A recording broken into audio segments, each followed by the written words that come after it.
Labą dieną, atsiprašau. Kalbėjimas bus gana improvizuotas, bet šiaip tai aš galvoju, kad čia gal daugiau klausimų ir atsakymų, daugiau reikėtų sulaukti, nes tema, kaip pasikeitė Lietuvos teisinė sistema dėl narystės Europos Sąjungoje, apskritai būtų galima čia ir konferencijas atskiras rengti be abejo. Ir kiekvieną teisės rytį paimti. Tai aš labai subjektyviai pastebėsiu, kas man labiausiai patiks. Bet pirmiausia, tai žinot, leiskite pasveikinti su gegužės 3-ąja. Tai yra pirmosios Lietuvos valstybės konstitucijos diena.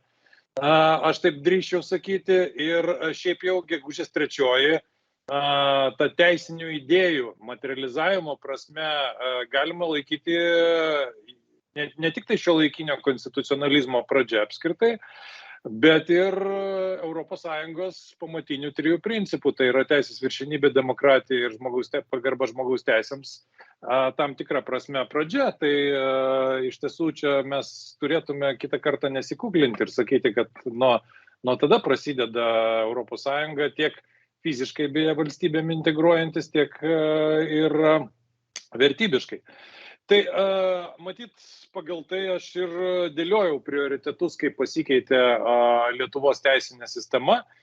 Tai visų pirma, aišku, tie pokyčiai, beje, reikėtų pasakyti, prasidėjo ne įstojimo dieną ir ne po to, aišku, jie tęsiasi, bet jie neišvengiamai prasidėjo su asociacijos sutartimi, kadangi asociacijos sutartyje, jau matant Lietuvos narystės perspektyvą, Europos Sąjungoje buvo prisimti įsipareigojimai visų pirma harmonizuoti daugelį teisinio reguliavimo sričių. Tai yra perkelti Europos Sąjungos teisyną iš esmės dar iki tampant nare. Tai šia prasme techniškai daugelis dalykų buvo sutvarkyta tikrai puikiai. Bet dabar, jeigu kalbėt pirmiausia, kokie yra pokyčiai, tai gal pradėčiau nuo konstitucijos. Iš tiesų, be intervencijos į konstitucijos tekstą, kuris buvo neišvengiamas ir visose valstybėse vyksta, tai aš turiu omeny, kad yra papildyta specialių aktų dėl narystės, Lietuvos Respublikos narystės Europos Sąjungoje. Beje, ten šiaip labai įdomiai, tas aktas faktiškai priimtas ir įsigaliojo jau po to, keletą mėnesių po to, kai Lietuvos Respublika tapo nare. Tai jeigu taip labai formaliai pradėti kabinėtis, tai kurį laiką nebuvo konstitucinio pagrindo Lietuvos Respublikos narystėje. Bet čia iš tokių kuriozų, kurie matyt neišvengiamai kartais atsitinka, kai nėra pasiekiamas politinis kompromisas dėl atskirų formuluočių. Bet šitas aktas be abejo yra svarbiausias ir jis turbūt labiausiai atverintis konstituciją ES teisėje. Aišku, buvo pakeisti kai kurie pačios konstitucijos straipsniai dėl žemės nuosavybės, dėl savivaldos rinkimų ir dar kai kurie kiti, bet kuria prasme atveria. Jeigu iki tol visiškai tradiciškai buvo suvokiama, tas nekinta pats tas deklaravimas, kad konstitucija yra aukščiausioji teisė ir kad be abejo negali prieštarauti niekas, net ir ES teisė. Ir aišku, toliau be abejo būdavo teigiama, kad prieštaravimo atveju, tai be abejo pirmenybę turės konstitucija. Tas visas kaip ir išlieka, tačiau narystės ES aktas suteikė pagrindo kitokiam konstitucijos tiesiog supratimui. Jis galutinai buvo įtvirtintas Konstitucinio teismo nutarimuose 2014 metais iki 2020 maždaug. Galima būtų jūs minėti, bet gal neapkrausiu aš datomis, bet jų esmė yra tokia, kad pati konstitucija įpareigoja Lietuvą būti ES nare. Beje, narystė ES yra deklaruota kaip konstitucinis imperatyvas, beje, viena iš sudėtinių valstybės geopolitinės orientacijos principo dalių ir kaip konstitucinė vertybė. Ir visa tai leidžia mums teigti, kad kada iškyla klausimas, kaip interpretuoti konstituciją tam tikrais klausimais, nes konstitucija, aišku, yra pakankamai glaustas, abstraktus vietomis tekstas, pavyzdžiui, jeigu paėmus ten ūkiniai laisvai yra skirti 4, net ne 4, gal dar mažiau konstitucijos straipsnių. Jie labai abstraktus iš principų lygmenį. Kur pakito konstitucinės teisės paradigma čia?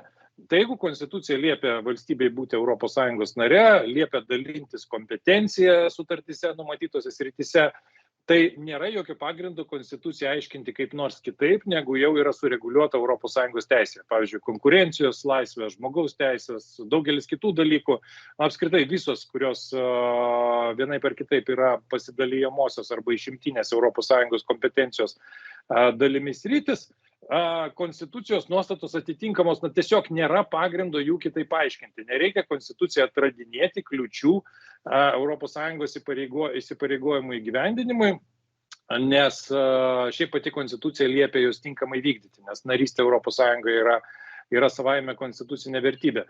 Tai štai šią prasme paradigma pakito iš esmės, nes jeigu anksčiau būdavo konstitucija yra vienintelis šaltinis, jos negalima į nieką daugiau atsižvelgiant aiškinti, jeigu ką mes turėsim čia kaip savotišką skydą nuo neigiamos tos pačios ES įtakos. Aš aišku, kol kas dar neižvelgiau kurnios nors neigiamos įtakos esminės tokios, kad reikėtų staiga konstituciją naudoti kaip skydą.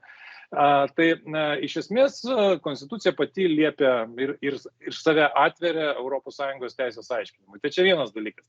Kitas dalykas, kas irgi šiaip konstituciškai yra svarbu, tai irgi buvo atlikta aiškinant konstituciją, jokios konstitucijos pataisos negalimos, kurios prieštarautų ES narystės įsipareigojimams. Tai šiaip jau labai ženkliai prisideda kovai su politiniu populizmu, jeigu taip žiūrint, nes daugelis tų referendumo iniciatyvų, kurios būdavo gyvos dar iki 2014-2015 metų, jie savaime nunyko. Mes prisimenam tą referendumą dėl žemės nepardavimo užsieniečiams, po to buvo mėginama blokuoti euro įvedimą. Tai iš esmės pagal konstituciją, kaip jie išaiškino Konstitucinis teismas, norint daryti tokias konstitucijos pataisas, pradžioj, nes konstitucijos nuostatos tarpusavy turi dėrėti, pradžioj reikėtų išspręsti esminį klausimą. Tai yra pačios narystės ES klausimą. Tai jį išsprendus galima atsisakyti narystės įsipareigojimų. Tai štai čia tokia, sakyčiau, esminė konstitucinės teisės paradigmos pokytis. Dar vienas, kad apskritai ES garantuojamas tam tikras pagrindinių teisų apsaugos lygis, jis suvokiamas kaip konstitucinis minimumas. Tai konstitucija negali būti aiškintama kaip suteikianti žemesnį apsaugos lygį žmogaus teisėms, pagrindiniams teisėms. Tai daugeliu sričių, kur Lietuvos visuomenės vis dar yra nepopuliarios ir apaugusios įvairiais stereotipais, tai šitas konstitucijos aiškinimas iš tiesų padeda stumtis į priekį. O toliau, jeigu žiūrėt, tai be abejo, čia aš sakau, aš dabar prabėgsiu tai, kas man į galvą grinai ateina. Tai visų pirma, nieko, ką pavyko vėlgi teisiniai sistemai pakeisti, tai patį teisės aiškinimą. Jeigu anksčiau jisai buvo, nors čia visada gali rasti išimčių. Aš ir pats čia visai neseniai vieno apylinkės teismo sprendimą kritikavau, kuris dvelkė senais sovietiniais laikais. Aš turiu omeny, kada yra visiškas formalizmas ir paraidinis, ką jau ten įstatymų, pačios konstitucijos aiškinimas. Tai ES teisė daugeliu atveju padėjo atsikratyti šito formos viršenybės prieš turinį, aš taip improvizuotai pasakysiu, principo, o greičiau suteikia turiniui viršenybę prieš formą, reikia gilintis į esmę, reikia gilintis į kontekstą, žvelgti į įvairius sisteminius ryšius. Tai šią prasme, ką jūs anksčiau girdėjot iki narystės ES, pavyzdžiui, apie teisę į gerą administravimą. Tai tikrai tų biurokratinių procedūrų akivaizdžiai sumažėjo, nors vėlgi mes panorėję visada galim surasti visokių pavyzdžių, kurie prieštarautų šitam teiginiui, bet aš kalbu apie bendrą tendenciją, o ne apie pavienius atskirus pavyzdžius. Tai daugelis kitų procesų, pavyzdžiui, atsakingo valstybės valdymo principas, irgi iš esmės ES teisės įtaka. Apie žmogaus teisės aš jau sakiau. Teisė galų galiai įtinkamą procesą, tai įtinkamą, ne kažkokį formalų. Tai aš galiu pasakyti, taip apibendrindamas galbūt, nes suvokiu, aš nesu vienintelis tikrai kalbėtojas ir sakau, čia kurias rytį be paimsi, nes pradėti imti dabar teisės šakomis, tai savaime suprantame ES įtaka čia milžiniška.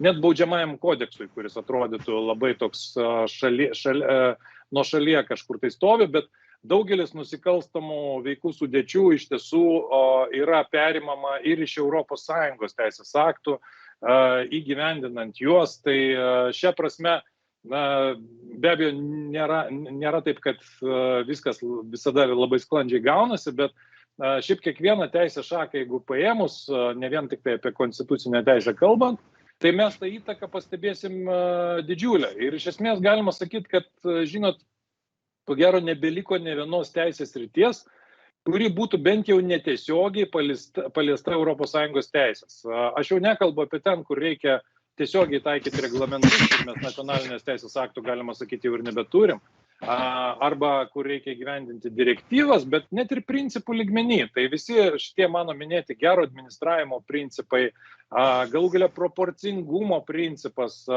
čia irgi didžiulis skirtumas nuo rytų valstybių, kada žmogaus teisų ribojimai nevertinami nei pagal būtinumo demokratiniai visuomeniai, nei pagal proporcingumo prizmę.